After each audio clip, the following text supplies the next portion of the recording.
माननीय प्रधानमंत्री भारत सरकार और मुख्यमंत्री उत्तर प्रदेश शासन की मैं बहुत प्रशंसा करता हूं कि जो इन्होंने विकसित भारत के बारे में सोचा है। ये बड़ी बात है, जो व्यक्ति अपने घर में, अपने समाज में, अपने राष्ट्र में अगर भविष्य के बारे में कोई बात सोचता है तो निसंदेह वो उस देश के लिए, उस राष्ट्र के लिए, उस समाज के लिए खाती होता है। आज बात विकसित भारत की आती है। हमारे यहाँ आला अधिकारी बैठे हुए हैं, समाज के संपन्न लोग बैठे हुए हैं, जनता बैठी है, नागरिक बैठे हैं, किसान बैठे हैं। विकसित भारत की बात जब आती है तो मैं कहना चाहूंगा कि केवल शहरों तक नहीं है। अगर कहीं टाटा का नाम लिया जाता है, मुद्दे पर आ रहे सर, तो एक गांव के गरीब का नाम भी लिया जाता है। मेरा नाम उमेश चंद्र मिश्र है। मेरी एक संस्था है जनहित फाउंडेशन, जो समाज में बहुत सारी चीजें बहुत बारीकी से मैं विभागों को चिट्ठी भेजता रहता हूं, लेकिन आज तक किसी भी विभाग से मेरे पास कोई चिट्ठी नहीं है। केवल एक चिट्ठी राष्ट्रपति भवन से आई और एक चिट्ठी माननीय प्रधानमंत्री कार्यालय से आई कि हमारे संस्कृति को और हमारे संस्कार को एम.के. स्टालिन द्वारा उल्टा सीट कहा गया। उसको मैंने चिट्ठी भेजा और वहां से हमको चिट्ठी आई कि आपके प्रकरण का निराकरण हुआ या नहीं हुआ। अब मैं मुद्दे पर आता हूं। बात विकसित भारत की है तो मैं इस सकारात्मक सोच के लिए प्रधानमंत्री और मुख्यमंत्री महोदय के साथ साथ अपने देश के वैज्ञानिकों, विद्वानों, अधिकारियों सबको साधुवाद और धन्यवाद देता हूं। लेकिन आज मैं कहना चाहूंगा कि शिक्षा के क्षेत्र में बहराइच कैसे पिछड़ गया।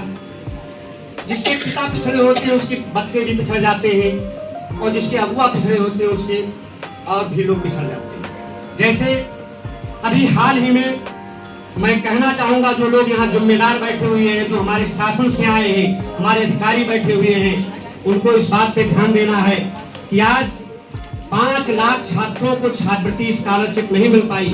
और बहराइच जैसे पिछड़े क्षेत्र में जो विद्यालय की बात करता है, जो विद्यालय बच्चों को पढ़ाता है, पोषण करता है, अगर एक बच्चे को 5,000 रुपए की छात्रवृत्ति दी जा रही है, शासन को अवगत कराया जाए, 200 रुपए विद्यालय को साथ में दिया जाए, वो विद्यालय उसके लिए मर मिटेगा और उसको दिलवाएगा। यहाँ तक कि अभी बच्चे की एक बात आई, वो हाई कोर्ट पहुंचा, उसको 60,000 रुपए की छात्रवृत्ति मिली हुई थी, विभाग में उसको कुछ किया ही नहीं गया।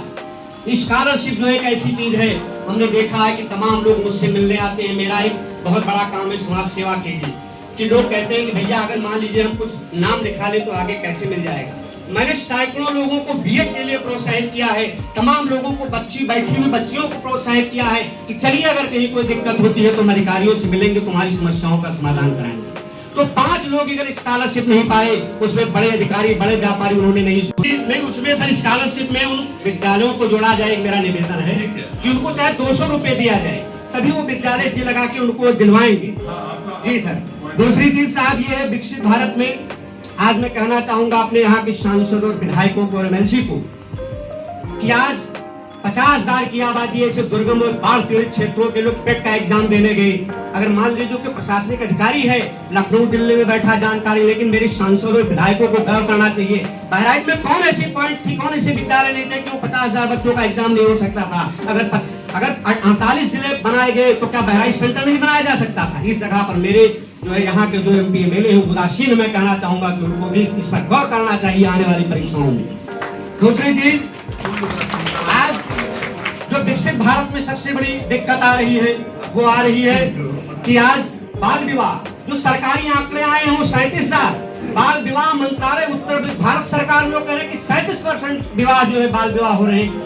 जिम्मेदार ये बात कह रहे हैं, सरकार उस पर ध्यान नहीं दे रही। ये भी एक विकसित भारत में एक समस्या है। इस पर भी एक विचार होना चाहिए।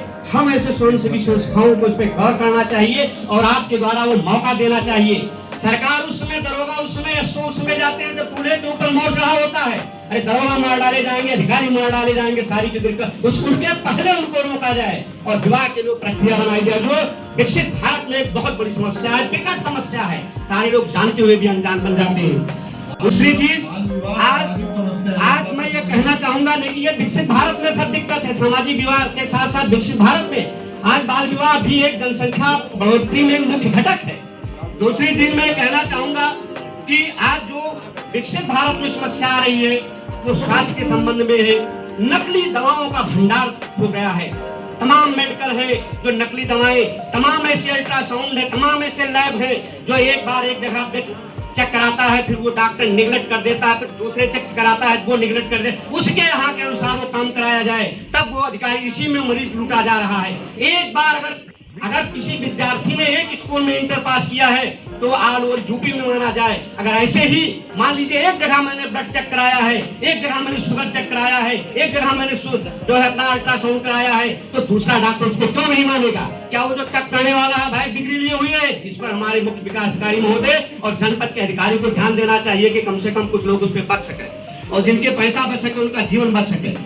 रही बात विकसित भारत में हर हाथ को काम और हर खेत को पानी, आज हमारे जिम्मेदार अधिकारी बैठे हुए हैं, इस पर उनको ध्यान देना चाहिए कि हर हाथ काम के लिए हमारे माननीय प्रधानमंत्री और माननीय मुख्यमंत्री दो सन्यासी हैं जो स्किल डेवलपमेंट के लिए जितना पैसा उन्होंने दे दिया है, शायद मैं जानता हूं कि आने वाली सरकारें भी इतना नहीं सोच पाएंगी और पिछली की सरकारें नहीं सोच पाएंगी। उस पर गौर करना चाहिए कि अगर कहीं कोई तहसील दिवस में कोई प्रार्थना पत्र कहीं आता है तो अधिकारी ऐसे उसमें नियमानुसार में लिखे, उसको ध्यान में रखे कि इस पे हुआ क्या, इस पे कार्रवाई उनको करनी चाहिए। वो आदमी एक बार आया, दो बार आया। बहरहाल तीसरा पॉइंट ये है कि आज हमारे पास में सरकार को साधुवाद और धन्यवाद देना चाहता हूँ कि आज हमारे यहाँ विद्यालयों की कमी नहीं है, सरकार का मेहनत भी है, हमारे अध्यापक पढ़ाते भी हैं प्राइमरी और जूनियर स्कूलों में। मैंने कई जगह देखा है, मैं बात नहीं करता हूँ, मैं सत्यापित करता हूँ, मैं समाज में चलता रहता हूँ। मैंने ये देखा है कि मान लीजिए जिस बच्चे का पिता मर गया है, माता मर गई है और कक्षा 8 पास है, सरकार को कम से कम उन बेवा और अनाथ बच्चों के लिए उन प्राइवेट स्कूलों को जो कहीं भी मान्यता लिए पढ़ा रहे हैं, उनको इंटर तक डिग्री दे रहे हैं, उनको 500 रुपए प्रोत्साहन देना चाहिए कि अगर माँ बाप मर गए हैं तो तुम्हारे बच्चों को इनके विद्यालयों में इनका एडमिशन होना चाहिए। अगली पॉइंट, अगली बात मैं कहना चाहूंगा विकसित भारत के लिए, विकसित राष्ट्र, विकसित समाज के लिए कि अगर ग्राम प्रधान है, ग्राम प्रधान अगर जीता हुआ है तो जो दूसरे नंबर का जीता है, सेकंड नंबर का विजेता प्रधान है, उसको कम से कम सरकार की कार्रवाई में, गांव सभा की कार्रवाई में सम्मिलित किया जाए। भले उस पे न माना जाए लेकिन दस्तखत उसकी जरूर हो। मैंने एक दो बात नहीं, मैंने ऑडिट के दौरान देखा है, मैं ऑडिट का कार्यकर्ता भी रह चुका हूँ कि इन लोगों के 2-2 मंजिल मकान बने हुए हैं, गाँव गरीब चिल्लाते रहते हैं, रोते रहते हैं। दूसरे नंबर का जो ग्राम प्रधान है वो जीते हुए हारे हुए हैं, उनको भी प्रधान के साथ किसी भी सरकारी कार्रवाई में सम्मिलित किया जाए, वरना विकसित उत्तर प्रदेश की बात हम नहीं कह सकते हैं। और मैं श्रीमान जी से कहना चाहूंगा कि प्रदेश लेवल पर माननीय मुख्यमंत्री महोदय की अध्यक्षता में कोई कमेटी हो, वो बताइए, वरना जान नहीं पाएंगे। पर्यावरण के बारे में 35 पौधे लगाए गए। मैं माननीय वन अधिकारी महोदय से, माननीय आपसे, सीडीओ साहब से सबसे कहना चाहूंगा कि अगले दिन जिसने सबसे ज्यादा पौधा अगर लगाया है जिले के अंदर, एक बार उसके शाम को सम्मानित किया जाए, एक बार उसको बुला करके, तो कम से कम इसकी क्वालिटी के पौधे तो लगाए गए, लेकिन जिसने सबसे ज्यादा पौधे लगाए उसके लिए कोई स्थान नहीं है। और एनजीओ को कम से कम जनपद में काम करने वाले अच्छे एनजीओ जो काम करने वाले, जो शासन और प्रशासन में डर करके नहीं कि हमको ये कार्यक्रम